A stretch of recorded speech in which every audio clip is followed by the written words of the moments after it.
Hello and welcome to another video on how to get better at chess, where I review a game from the past featuring one of the maybe greatest players in history, an outstanding player, Paul Morphy. If you're not familiar with him, he played in the middle 1800s. This game was played in New York in 1859. So let's take a look at this and see what we can learn to help play better chess by looking at the games of the greatest players of all time. So here we go. We have Paul Morphy. He had a brilliancy in this game, so we'll see what that was. And let me put on the computer here. All right, the game begins with e4, e5, which was played much more often back then. And one way to get better at chess, is to look at these games from the past. Especially if you're a beginner, you want to start with older games because they're going to be, most of them, less complicated than the newer computer powered games that today's masters play, where they use computers to find crazy variations and tactics, stuff that we might not see without the help of a computer, and it's much more complicated. So e4, e5, knight to f3, knight to c6. So if you want to get better at chess, you definitely want to control the four squares in the center, and then also all these squares in the larger part of the center as well. And how do you control those? Well, you can place pieces on those squares, but you want to attack those squares with pawns or pieces, because the square that actual pawn or piece is on, they're not necessarily controlling that square that they're sitting on, but what they are attacking is what they really control. So this knight is attacking these two squares in the center. Our pawn is attacking this one.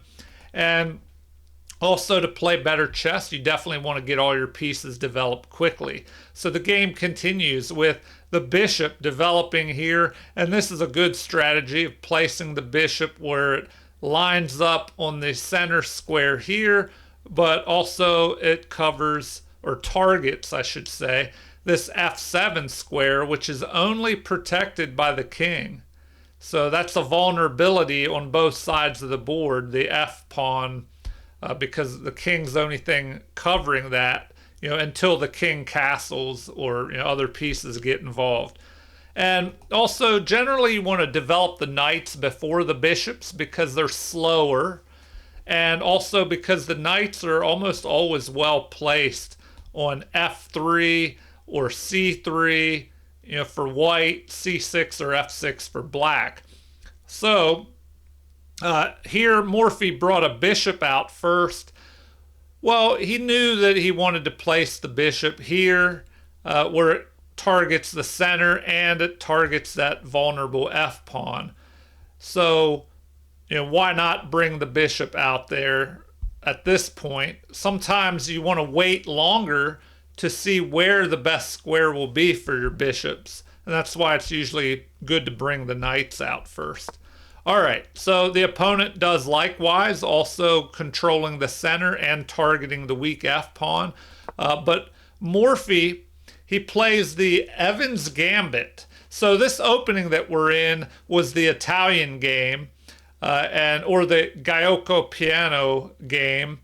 And it's usually, depending how it's played, the game can be either more strategic and quiet or quite tactical. So Morphy, known for wanting to get his pieces out as quick as possible, even if he has to sacrifice a pawn or some material, he would do that. So here he's attacking the bishop. Now, the bishop goes ahead and takes that pawn, but this gives Morphy time to attack. He pushes this pawn. The bishop has to retreat. Now he goes ahead and castles to get his king to safety, and he's developing his other bishop, or excuse me, his rook, getting that rook closer to the center. And he also has the option here of pushing forward in the future. And if the pawn takes, he could take. The bishop would be under attack. The bishop could have moved here and checked the king. So that's probably another reason Morphy castled.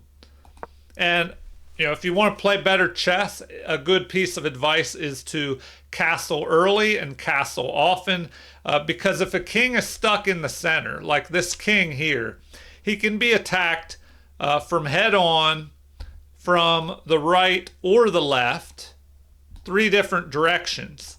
But now that this king is castled, he can only be attacked straight on or from this direction. Nothing can come from off the board. I guess they could go and attack him from h2, but that's a lot more difficult.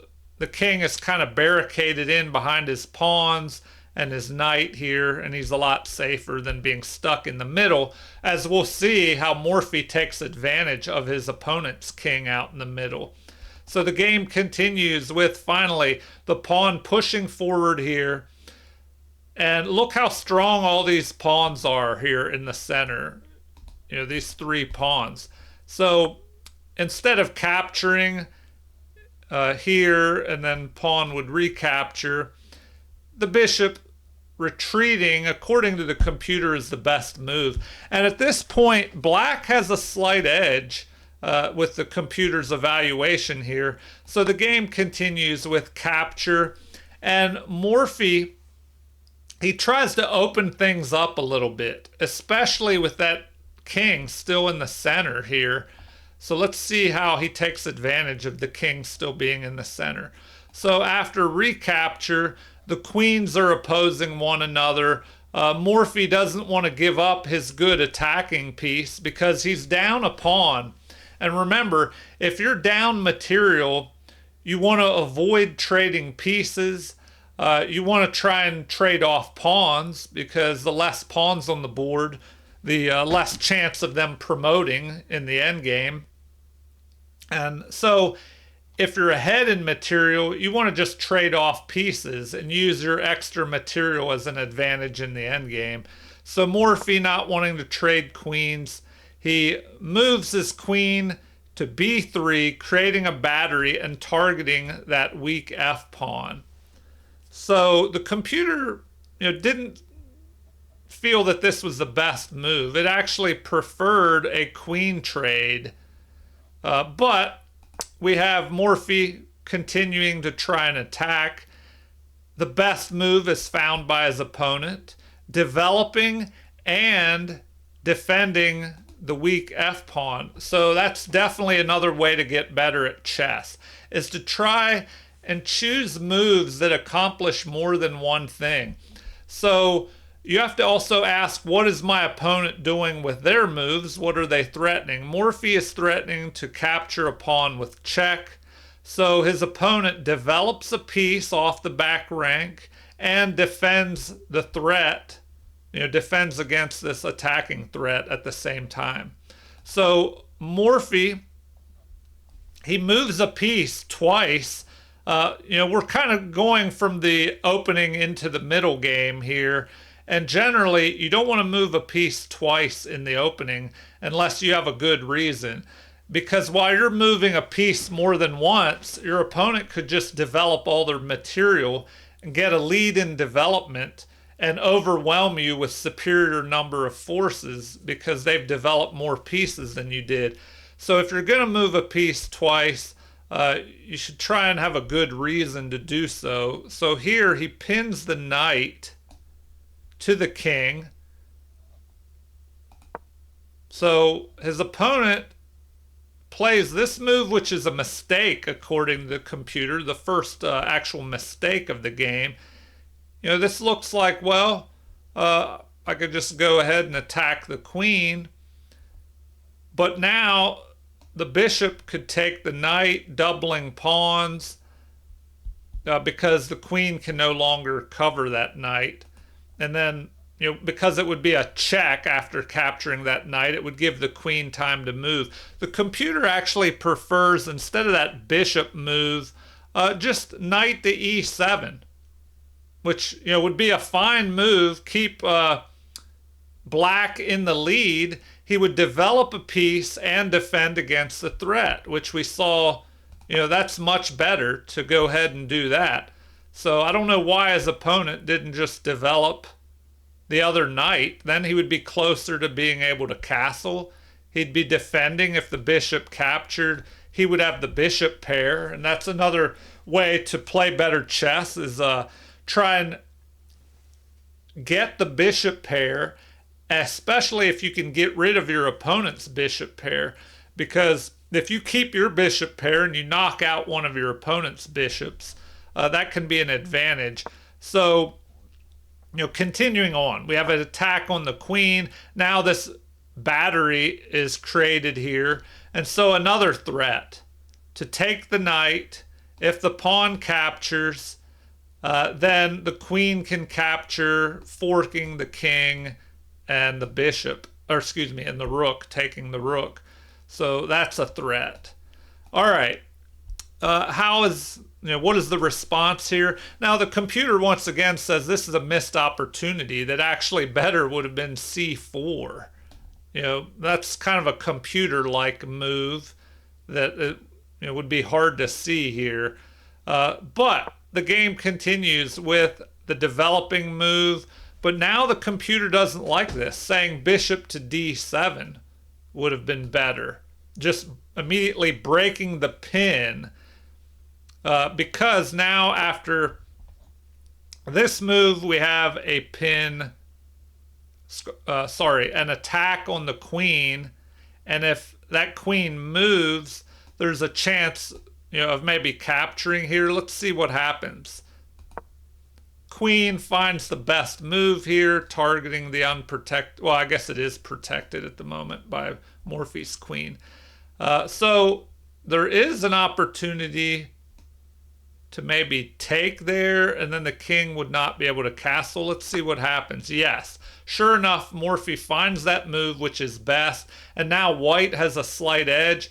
The king is forced to capture because this knight was pinned, and now after Morphy takes one of the knights, we have a wrecked pawn structure here, and Morphy can go ahead and even capture that pawn and even the material, but instead he goes after this pawn, attacking the knight at the same time, and there's also still a threat of taking this. So the game continues with the queen attacking the knight. Knight captures with check, and now Morphy is in the driver's seat here with the initiative, dictating the game. So Morphy is ahead in material. He could just try and trade down pieces and use his extra pawn in the endgame. But we have a check. The king is attacked, stuck in the middle of the board here. And this was a blunder, a game-losing blunder. Apparently, the best move would have been, king to e8, which, that's hard to find. Setting up a discovered attack, but this bishop is here, and maybe that bishop could defend, if that knight moves away. So, if that is played, it looks like e5 would be best, attacking the queen. In the game, we had this blunderous move here by Morphy's opponent, and let's see why this is such a blunder. Well, now you have an attack on the queen, and it looks like that was still the best move. Let me see what the computer says about that. Yes. The best move in the position is to attack the queen here. And now his opponent finds the best move, lining up on Morphy's king. And another piece of advice, if you want to play better chess, is look for opportunities to line up on more powerful pieces. Here the queen is, not necessarily more powerful, but more important pieces. The queen is lining up on the king. So even if there's a pawn in between, you never know when that could give you some type of advantage. Especially, like if you line up a bishop or a rook on the queen, even with other pieces in between the two, if trades start happening, you could be surprised by a discovered attack all of a sudden. All right, so the game continues with another attack on that queen, the best move. And now we have an offer to trade queens here. But what does Morphy do? He avoids that queen trade, finds the best move, and sets up a mate in 6 or less here. So let's see how he does it. So we have the king running for its life, but that wasn't the best move. That leads to a mate in 4. The computer actually liked queen to b4, but that would just give up the queen and Morphy would win easily with an extra queen. So the game continues with a check here to the king. The king is forced to run back to f8, and now we set up a discovered attack here, a discovered check. So the knight retreats with a discovered double check to the king by the knight and the queen. The game continues with the king running. Now, if the king would have run to e8, then it would have been an immediate queen to e7 mate. But now there's still a mate in 2, and Morphy finishes off his opponent with a brilliant queen sacrifice here at the end. And because the knight is covering that queen, the only way to take the queen out is with the rook. And that sets up this beautiful discovered checkmate by the knight. And the king is just trapped in here by all his own pieces. So, if you want to get better at chess, take a look at some of these past masters. They have some, interesting games, a lot that you can learn. Their games won't be as complicated as, today's games. Of course, with newer games of today, you can see what all the latest opening strategy is, but you can definitely still learn quite a bit with these older games, especially if you are a beginner player, because they'll be easier to understand and less complicated. And that's what you want when you're starting out in chess. You don't want to be overwhelmed by super complicated positions. All right. Well, feel free to leave comments. I always enjoy hearing from viewers and subscribers. You can request if there's something you really want to see in future videos. Let me know. Also, like and subscribe to support the channel if you haven't already. Thank you for watching and have a super chess day.